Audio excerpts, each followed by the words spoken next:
ရာတကာဆက်ဆံရေးငါနှင့်ဆက်သူတိုင်းအကျိုးရှိစေရမယ်ဟု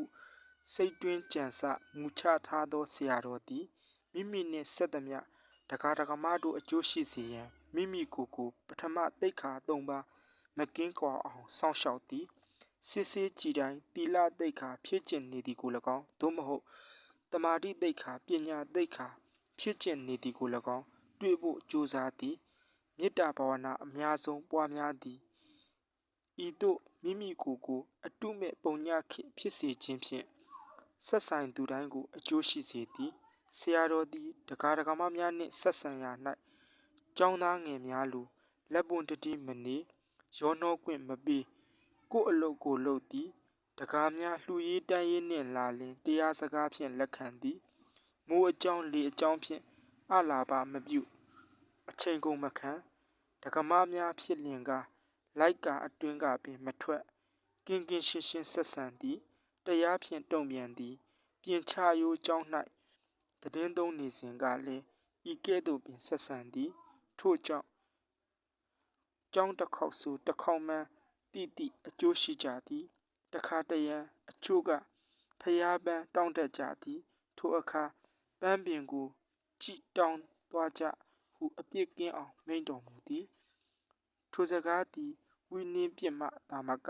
ပန်းတောင်းပြီးရင်းနှီးမှုရအောင်ယူတတ်သောတက္ကမများဘေးမှလည်းရှောင်ကွင်းပြီးသားဖြစ်တော့သည်ထို့သို့အနေထိုင်မှန်ကန်မှုတဲ့မှတ်မှုအပြုအမူတိမ်မွေ့မှုမေတ္တာစေနာကြီးမားမှုတို့ကြောင့်ဆက်ဆံဘူးသူတိုင်းကြည်ညိုမဆုံးဖြစ်ကြရသည်အားကိုးကြသည်တို့တော့ဘုန်းကြီးကောင်းရပြီနတ်ရွာတကားပွင့်ပြီဟုဥဒန်းစကားဆိုကြသည်ပြောသမျှနားထောင်လိုက်နာကြသည်ဘုန်းကြီးအညိုအညင်မခံလိုကြစိတ်ဆင်းရဲမည်ကိုစိုးရိမ်ကြသည်ဘုန်းကြီးကတို့အပေါ်အကျိုးလိုလားတယ်သူစကားနားမထောင်လို့မဖြစ်ဘူးတို့ကောင်းတာလို့ရင်ဘုန်းကြီးကျင့်တဲ့ဝမ်းသာတယ်မကောင်းတဲ့အလုပ်လုပ်တာမကြိုက်ဘူးဟုမြင်လာကြသည်ထို့ကြောင့်စံကင်းရွာနှင့်ကြောက်တန်ရွာဆက်ဆံရေးလဲရှေ့ကတဲ့ပြေပြစ်ညညွတ်လာကြတော့၏နှစ်ရွာတရွာဆက်ဆံရာမေတ္တာလိုရင်းသုံးမိတ်ချွေချင်းသာပေါင်းသင်းရာမေတ္တာအမျက်ဆုံးဟုဆရာတော်ဆုံးမထားသည်ကိုနာယူကလက်တွေ့ကျင့်သုံးလျက်နေကြပြီမဟုတ်လောတကားဖြည်းဖြည်းစင်းတခုသောညအခါဆရာတော်ဤမေတ္တာဂရုဏာကိုစမ်းသပ်သည့်အလားအမှုတစ်ခုကြုံရ၏ဆရာတော်သည်အခန်းတွင်ဝင်၍မေတ္တာဘာဝနာစီဖြန်းခြင်းစသောမိမိပြုလုပ်မြဲယဟန်ကိစ္စများကိုပြုလုပ်၍ကျိတ်ဆက်ခါနီးမိုးသားတိမ်လိပ်ကင်မကင်ရာသီဥတုအခြေအနေအကဲခတ်ရန်ပြတင်းပေါက်ကိုဖွင့်လိုက်၏ထိုစဉ်ကျောင်းအနီးစိုက်ထားသောအုံးမြင်ပေါ်သို့လူရောက်နေသည်ကိုမြင်ရတော့၏အုံးသီးကိုကင်လျက်ဆင်းဖို့ကြိုးစားနေ၏ထိုအခါဆရာတော်ကတကားဖြည်းဖြည်းဆင်းလိမ့်ကြနေမယ်အုံးကင်ကိုလည်းစွန့်လိုက်မယ်ဟုမိန့်တော်မူ၏ဆရာတော်ဤမေတ္တာစေတနာကိုတွေ့သိသောတခိုးသည်အုံးကင်ကိုမယူရဲတော့ဘဲချထားပြီးပြေးတော့၏ထိုအခါကိုရင်များကိုခေါ်၍ဒါဟာသူပိုင်ပစ္စည်းဖြစ်နေပြီးမယူကြနဲ့ကြောင်ဝင်းအပြင်လမ်းထွက်ပြီးချထားလိုက်ကြသူဟာသူလာယူလိမ့်မယ်ဟုမိန့်၍ထားစေ၏နက်နက်လင်းသောအခါထိုအကြောင်းကြားသိရသောတပည့်တကာတကာမတို့သည်ဒီမြမေတ္တာကရုဏာကြီးမားပေတယ်ဟုအံ့ဩကြ၏စိတ်ဆိုးသောအခါဒီအကြောင်းကလေးကိုစဉ်းစားပြီးတတိယပြီးငါတို့ဆရာတော်ဒီလောက်မေတ္တာကရုဏာခံဒီတရားနှင့်ပြည့်စုံပါကလားငါစိတ်ဆိုးလို့မတော်ပါကလားလို့စိတ်ကိုဖြေလိုက်ရင်းစိတ်ဆိုးပြေပါတယ်ဟုဆရာတော်ဤတပည့်တင်ကြီးတန်းအရှိစုဦးလာမောင်ကတတိတရပြောဆိုသည်အမှားတစ်ခုစီနှင့်ရက်ကြစို့တခါအလူအိမ်တွင်ဝတ်တင်အချင်းချင်းဂုံပြိုင်ရွတ်ဖတ်ရန်ဖြစ်တတ်ကြ၏စိတ်နုသောမိမသားများဆိုတော့ဖြစ်ကြပေလိမ့်မယ်သို့တော့ဘုန်းကြီးလာပါဟဟုလူကြီးတယောက်ကပြောလိုက်လျင်ငြိမ်သက်သွားကြသည်ကြီးပင်ဖြစ်သည်ထို့အတူပင်ကုသိုလ်ရေးကိုအကြောင်းပြုပြီးအကုသိုလ်ဖြစ်တတ်ကြသည်ဆရာတော်သတင်းသုံးခဲ့သောကြောက်တိုင်ပြင်ချရိုးမှဖိုးဆိုင်ဆိုသောတပည့်တယောက်စံကင်းသို့ရောက်လာသည်ယဟန်ခံလိုသောကြောင့်ရောက်လာပါတယ်ဟုဆိုသည် သို့သောယုံကြည်ရန်အကြောင်းမရှိသဖြင့်ဆရာတော်ကအရေးယူစီစဉ်ခြင်းမရှိပေနောက်ရွာထဲသွား၍ယဟန်ခံလိုကြောင်းပြောသည်ထို့ကြောင့်စုပေါင်း၍ယဟန်ခံပွဲပြုလုပ်ကြရန်စီစဉ်ကြသည်ဆရာတော်ကိုလည်းလျှောက်ထားခွင့်ပန်ကြသည်ထိုကိစ္စနှင့်ပတ်သက်ပြီးကျောင်းတကာကြီးဆရာသည့်အကြံတစ်ခုဖြစ်လာ၏ယဟန်ခံပွဲမလုပ်မီရှင်ပြုရရင်ကောင်းမှာပဲထိုအကြံကိုအကောင့်ထဲဖော်ရန်စီစဉ်သည်ဆရာတော်ကိုလည်းယဟန်ခံပွဲမလုပ်မီရှင်ပြုလိုပါကြောင်းခွင့်တောင်း၏တားမြစ်ရန်အကြောင်းမမြင်သဖြင့်ဆရာတော်ခွင့်ပေးလိုက်၏ထိုအကြောင်းကိုသိကြသောအချို့တကားတို့ကမခံမရနိုင်ဖြစ်ကုန်ကြ၏ထိုယဟန်လောင်းကိုသူကဥဥဖျားဖျားရှင်ပြုရမလားတို့ကသူ့တက်ဥအောင်ရှင်ပြုမယ်ဟုပြောဆိုကြ၏တို့ဖြင့်ဆရာတော်ထံရောက်လာကြ၏တကားတို့ကုသိုလ်ရအောင်လုပ်တာအကုသိုလ်ဖြစ်ကုန်ပြီဒီကိစ္စကိုတို့မစီစဉ်ခဲ့ဘူးတကားတို့ကယဟန်ခံခြင်းပါတယ်ဆိုလို့ခွင့်ပြုရတယ်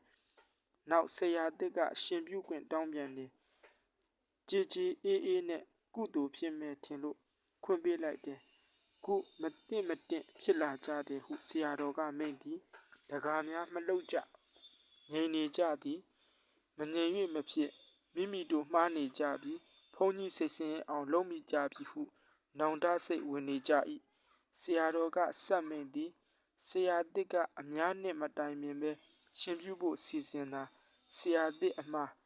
ရှင်ပြုဖို့ခွင့်ပြုတာတို့အမှားတကားတွေကလည်းခုလိုတကားသစ်အရင်ဥအောင်ရှင်ပြုဖို့စီစဉ်ပြန်တာတကားတွေရဲ့အမှားတစ်ဖက်မှာအမှားတစ်ခုစီမှားနေကြပြီခုတကားတို့အလိုလိုက်ပြီးရှင်ပြုခွင့်ပေးရင်တို့နှစ်ခါမှဖြစ်တော့မယ်နှစ်ခါမှတော့တို့မခံနိုင်အမှားတစ်ခုစီနဲ့ရက်ကြစို့ကဲသွားကြဤသို့မိန့်ကထိုကိစ္စငြိမ်းအေးစေလိုက်သည်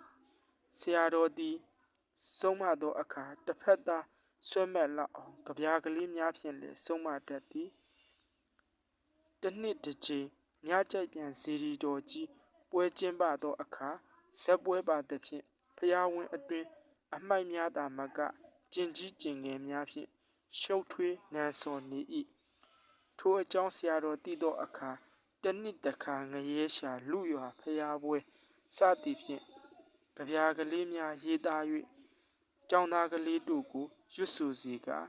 ရက်ရွာလူကြီးများတတိယအောင်ဆောင်ရွက်တော်မူသည်မေတ္တာပန်းကင်ကိုစီကင်1300ပြည့်နှစ်ဝါဆိုလဆန်း9ရက်1938ခုဇူလိုင်လ31ရက်နေ့တွင်ရွှေဘိုနယ်မြေတူးမြို့မှမွတ်စလင်ကျောင်းဆရာဦးရွှေဖီ၏မော်လဝီနှင့်ယောဂီစာအုပ်ကိုအကြောင်းပြုပြီးကလားပမာအထီးကယုံကြီးဖြစ်ပေါ်လာ၏ထိုအထီးကယုံသည်ရန်ကုန်တွင်မပြီးနယ်အသီးသီးသို့ပြန့်နှံ့သွား၏မအူပင်ခရိုင်ဓနုပြူနယ်သို့လည်းရောက်လာသည်ကလားကိုဗမာကသက်ဗမာကိုကလားကသက်ဖြင့်အမျိုးကိုချစ်ပြနေကြ၏သာနာကိုချစ်ပြနေကြ၏အရာရာတွင်ခင်မိတတ်သောစံကင်းရွာသားကြောက်တန်ရွာသားတို့သည်လည်းဓာတဆစတို့အမျိုးဘာသာသာနာကိုစော်ကားတဲ့ကလားတွေတော့သိစီမဟဲ့တို့စီမှာရှေချုပ်တဲ့ကောင်တွေတို့အပေါ်အတိုးတွေအများကြီးယူတဲ့ကောင်တွေအပြည့်ရှင်းမဟဲ့ဟုအမျိုးကိုချစ်ပြဖို့သာနာကိုချစ်ပြဖို့တကယ်ဖြစ်နေကြ၏ထိုစဉ်ဟေ့မလုံးကြနဲ့ဆရာတော်ဖြစ်စိတ်မကောင်းဖြစ်နေမယ်ဆရာတော်ကဒါမျိုးမကြိုက်ဘူးဟုဘုန်းကြီးဦးဥဒ္ဒဟဤတတိပိမှုကြောင့်မချစ်မရဲနှင့်ဓာပွဲမခင်းလိုက်ကြရတာနာစိတ်ဆိုတာဒါမျိုးမဟုတ်ဘူးဘုရားဆုံးမတဲ့စကားကိုအသက်နဲ့လဲပြီးခံယူနိုင်အောင်လုံလောက်တဲ့ယုံကြည်ချက်မျိုးကွမင်းတို့ဟာကတန်ရောစင်ပဲဟုဘုန်းကြီးဦးဥဒ္ဒဟကဆက်လက်ရှင်းပြရ၏ဤစီမြစီမေတ္တာရီသုံးလီရက်ရွာလုံးမေတ္တာစိတ်သက်လွန်မြင့်မြတ်လူနဲ့အချစ်ဆုံးမေတ္တာရနတ်ကြိုင်လန်နဲ့တင်းပြန့်နေမဆုံးမေတ္တာပန်းကင်ကိုစီကင်ဖက်ပြိုင်သူတိုင်းရှုံးမေတ္တာနဲ့ပန်းစင်မြန်ရွှင်လန်းစိတ်နှလုံးဆရာတော်ဤမေတ္တာဩဝါဒတန်ပေါင်းတို့ကပြန့်နှံ့လာသည်ထို့ကြောင့်အကုသို့မပွားရတော့စံကင်းကြောက်တိုင်ရွာသူရွာသားတို့သည်ဆရာတော်မကြိုက်သောအလုပ်ကိုမလုပ်ရဲကြပေစံကင်းနေသောက စိတ်လိုက်မှန်ပါအော်ရငေါက်ရတာမရှိဘူးမကြိုက်တာလုပ်ပေမဲ့အေးသက်သာပြောတာပဲဒါနဲ့ပြရတာပဲဟုစံကင်းအကြောင်းကိုချီးကျူးဖော်ထုတ်မိန့်ကြားတော်မူသည်ဆရာတော်ဤအစားဆုံးတပည့်ကြီးဖြစ်သောဆရာစိန်ညိုကအောက်ပါအတိုင်းလျှောက်ထားလိုက်သည်ဆရာတော်ဖရာရဲ့ဒါနမှုကိုကြည့်ပြီးဒါနဟာလောဘကင်းခြင်းရဲ့အကြောင်းဖြစ်လို့အာလောဘနဲ့ပြည့်စုံပုံလောဘခေါင်းပါပုံကိုသိရပါတယ်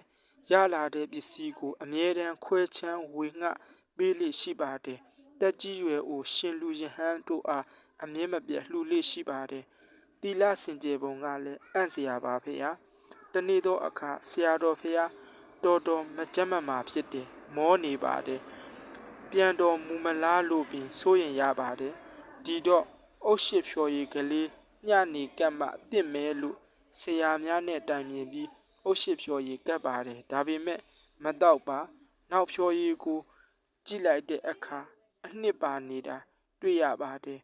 ဖြော်ရည်စစ်သူကိုမေးကြည့်တော့အားရှိအောင်ဆိုပြီးအနှစ်ပါအောင်စစ်ချကြောင်းဝန်ခံပါတယ်ပြန်စစ်ပြီးတော့ကပ်မှဖုံးပေးပါတယ်ဒီလိုတိတ်ခါပုတ်ကိုစောင့်ထိန်ပါတယ်သီလစောင့်ထိန်ပါတယ်ဒါကိုကြည့်ရင်သီလဟာဒေါသကင်းခြင်းရဲ့အကြောင်းဖြစ်လို့ဒေါသခေါင်းပါမှုကိုသိရပါတယ်နုညံ့သိမ်မွေ့တာဟာလည်းအဲ့ဒါကြောင့်ပါပဲမေတ္တာဘာဝနာကိုလည်းများစွာပွားများပါတယ်ဟိုနာကတောစားတရက်ပင်ကြီးဟာအထီကရပါတရေရှိတယ်လို့နာမည်ကြီးပါတယ်နတ်ကျန်းတယ်လို့လည်းဆိုပါတယ်အဲ့ဒီအပင်ကြီးကနတ်ဟာကိုရင်တစ်ပါးကိုပူပါတယ်အဲ့ဒီအခါမှာဆရာတော်မေတ္တာကြောင့်ပြေပြောက်ပါတယ်နောက်လည်းမဖြစ်တော့ပါအဲ့ဒီလိုမေတ္တာနဲ့ပတ်သက်ပြီးအောင်နိုင်မှုတွေဟာမနှဲပါမေတ္တာဘာဝနာအရင်ခံပြီးအခြားသမထဝိပဿနာဘာဝနာတို့ကိုလည်းအားထုတ်တော်မူတာကိုအကဲခတ်ရပါတယ်ဘာဝနာဟာအမောဟရဲ့အကြောင်းဖြစ်တဲ့အတိုင်းအမောဟခေါ်တဲ့ပညာနဲ့ပြည့်စုံဖို့ကိုလည်းသိရပါတယ်ကြည်ညိုရပါတယ်တပည့်တော်များဟာဆရာဆိုတဲ့ပုဂ္ဂိုလ်ဆွဲမဟုတ်ပဲဒီလိုဂုဏ်တော်တွေကိုအာယုံပြုပြီးကြည်ညိုမဆုံးရှိပါတယ်ဖေဟာ